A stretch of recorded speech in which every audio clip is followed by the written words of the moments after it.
Good late morning, folks. Jimmy down here at High Desert Research. We're at the Reno Tahoe International Airport. Actually, let's take a look at the Grand. Zoom back here, and Reno International. Just hanging out here at an undisclosed spot at the airport. Can't say much about this place, but it's communications hardware, as you can maybe tell by the miles and miles of reels of 2-inch, inch and a half waveguide, and just an array of coaxial cables. Any hoots, let's take a look at the nugget over here. This is down, okay, there's Reno. Here's downtown Reno. And there it is. You see that white ball. You see the old Circus Motel. Ooh, we got another one coming. Come on, baby. Ooh wee.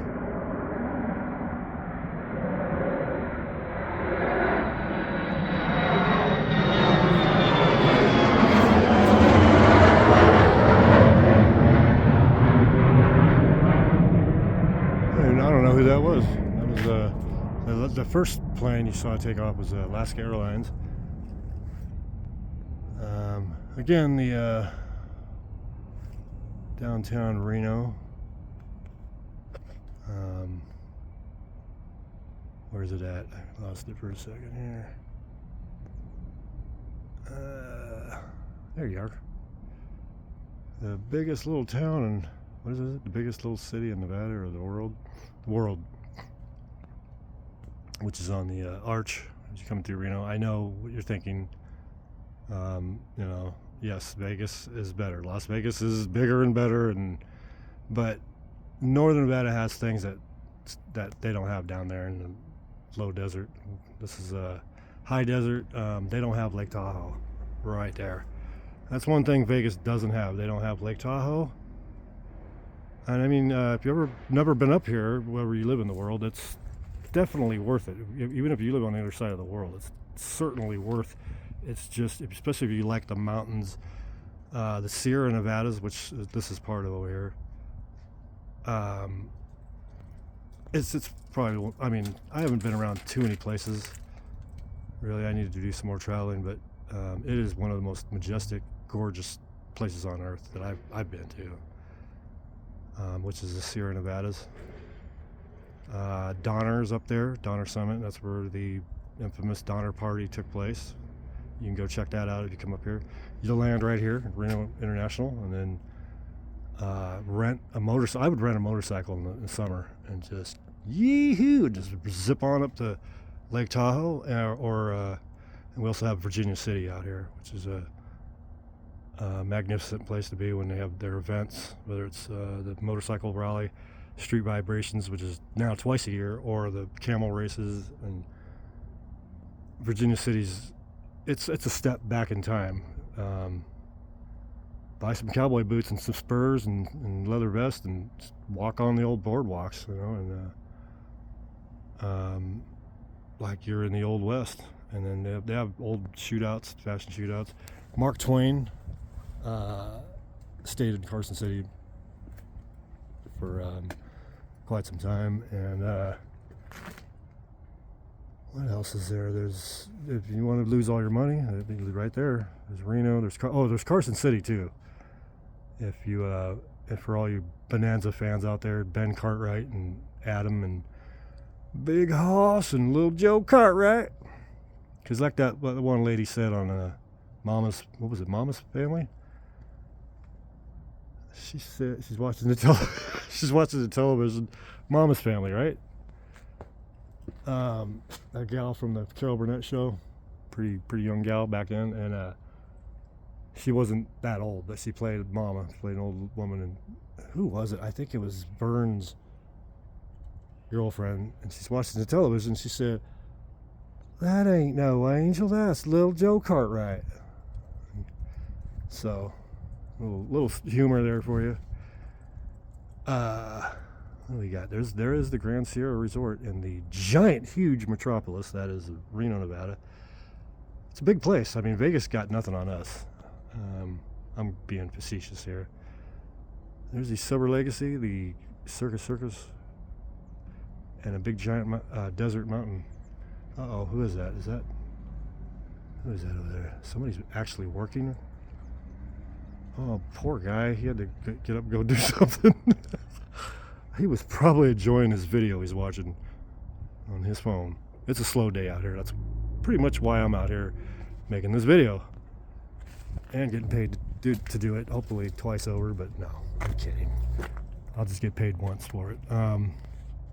That's the beauty of working in communications, is if somebody in this side of the Colorado River, if an installer needs, 5, 10 foot, 5 foot, 3 foot lengths of TWS 195 coaxial cable with 430 967 connectors on each end, and he needs it by tomorrow, well, that's why I'm hanging out, because it's one of those jobs where they can't send me home on a slow day.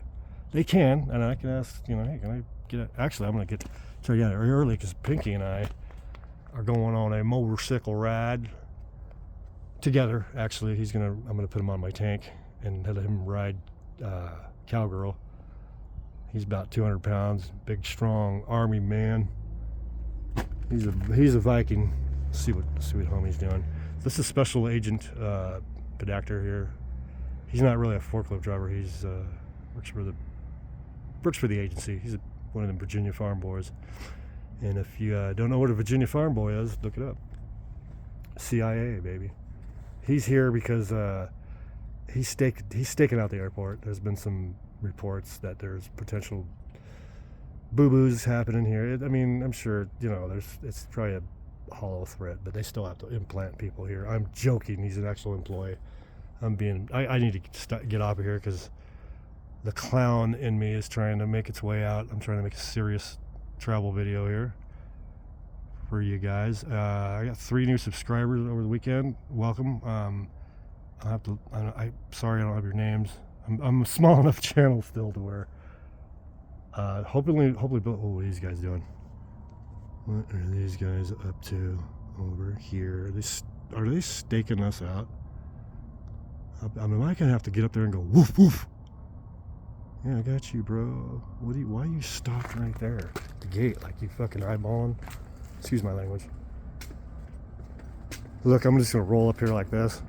Why is he stopped right at the gate? They're staking. We've been robbed too, because these new owners cut off. Oh, look. I'm an aviation fan, by the way. Where are you at? Where are you at? Where did you go? There he is.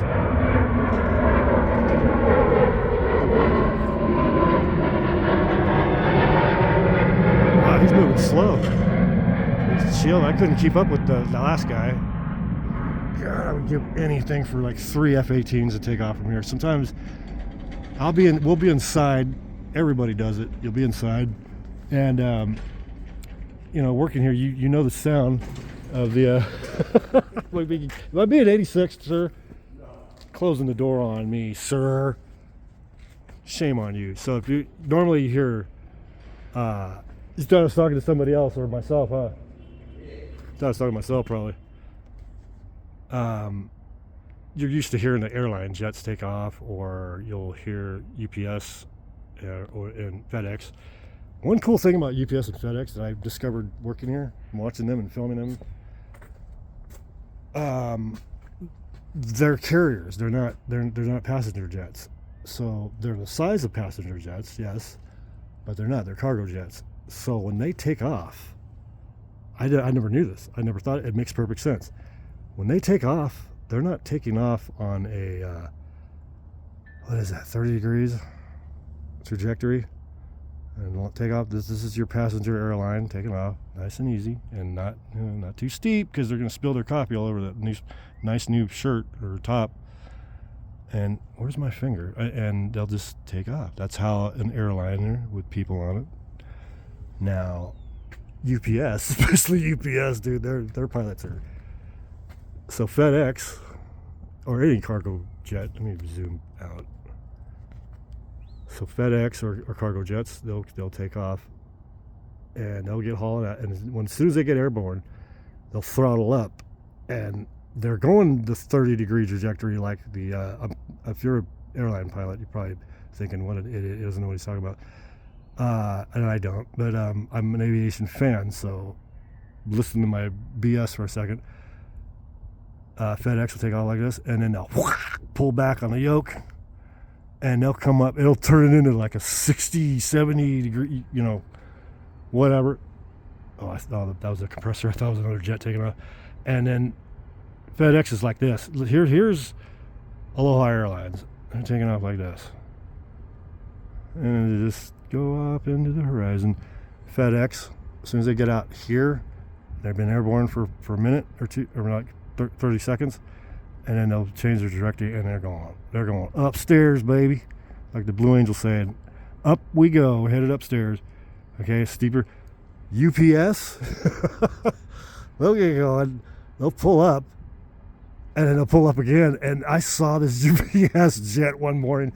I came out here to smoke a joint, or have a cup of coffee, and UPS was like, I'm like, what is it? Fat Albert from the Blue Angels? He had balls of steel. I'd never seen a jet that big, but it was a cargo jet. If there's people on board, they'd either be screaming or be going, hell yeah, baby. And that UPS guy, they got, UPS got the biggest jets. They're big. I don't know what they are. I don't know if it's Airbus 380 class. If you know, please comment. And a nice steep trajectory. And, at least today, you can go home and tell your wife, your husband, your kids that you learned something today. So, I think that's all we got for now, for today. Love somebody. Do something today kind for someone that you don't even know. Be safe. Don't put yourself in a bundle. But help people. What? This car is still there. Why is he? Oh, he's on the other side of this. Okay, never mind. Jeez. It's a cul-de-sac over there. I'm old. I'm not gonna say how old I am, but Grandpa just don't have depth perception like he once did. So do something kind for a stranger, man. If you just a smile, or just you can hand somebody on the street $20 bill and walk away. Or you can hand them a $20 bill, him or her, and sit. And if they're sitting on the concrete, you sit on the concrete too, down at their level. Don't stand above them, and give them your time. Sit there for 30 minutes or freaking hour, and just give them your heart and your time. Your time you will change that person's life forever. You might even get that. You might have given them that much inspiration to get them off the streets. Yes, most people on the streets, a lot of them they're drug addicts. They're not all drug addicts aren't bad, but some of them are just ape poo crazy. Oh, look at this plane. Acted, but be kind today to somebody, and tomorrow, if you can do that for Grandpa. All right, and I'll be proud of you, because I love you, and Jesus loves you. Ozzy Osbourne loves you. Linda Lovelace, she definitely loves you. Ginger Lynn. They're not exactly saints. Okay? Well, back in the 80s they weren't saints, but look at that plane. Oh, I lost him. Oh, doggone it. Look how fast he's going. No, once in a while, so you hear all these, that was my point earlier, you hear all these, you're so used to hearing these big airline jets, cargo jets taking off, and you know what they sound like. Then you'll be inside working, and I've seen the Blue Angels about 20 times. I cry every time I see them. I don't ask me why. It's so beautiful. You feel so protected.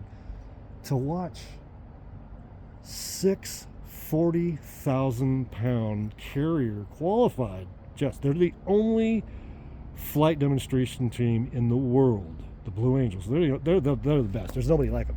Air Force Thunderbirds. I'm sorry. Yeah, you're F-16s. That's cool, but can you land on a boat in the middle of the ocean? Can you? Air Force pilot? No, you can't, because you're not a naval aviator. I mean, I don't want to sound cocky because I've never been in the military, you know, but I should have. Because those bastards, they said you don't have you would have passed the ASVAB test, but since you don't have a diploma, they said, you know, you have to get a higher score, you try later, and I just kind of went back to whatever I was doing. At least I made my parents happy by at least trying. My stepfather, Arthur Kelly, was a little disappointed. He fought for 4 years in World War II against the Japanese Imperial Army. He was a good man. I can't get into that because I'm going to start crying, but I sure miss you, Art. 4 years in the Philippines. Arthur A. Kelly, private first class.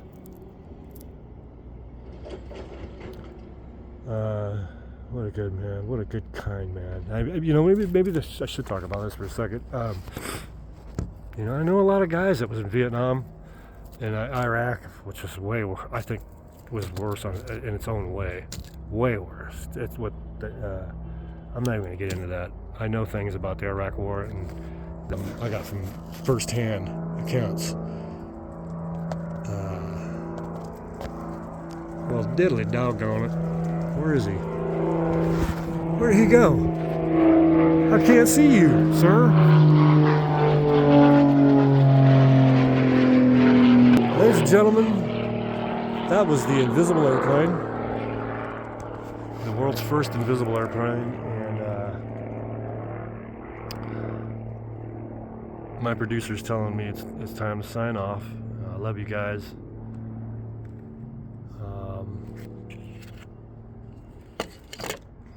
Just love somebody today. Do anything. Do it for me. Doggone it. So, where you at? Where's the lens? I don't know, these phones. You know, I was in high school in the '80s. I don't know what to do with all these. I'm used to pulling levers and pushing actual buttons and pedals and ropes, chains, whatever. I never thought I'd make it to this age. I really never thought I would see myself age. We used to talk about it. We used to drop acid back in the 80s. You know, we were 16, 17, 18, 19, and me and my really tight soul buddies we'd talk about, you know, Mikey LeCarry would say things like, oh, I can't wait to grow old. I never heard anybody say that. I looked at him and I go, you know, I understand the philosophy behind it, but don't be in a hurry to grow old, brother. Now I say that louder than ever, but go outside and chop wood today if you're a young person. Get off that screen. Quit staring at the screen. Quit eating garbage. Go eat some steak. Beef's outrageously expensive right now. Food is, because there's a little thingy with the middle class in this country. Trump will save us though, right? Won't he? Because Biden was a good president too, right? Wasn't he? Democrat, Republican. I love you. God bless.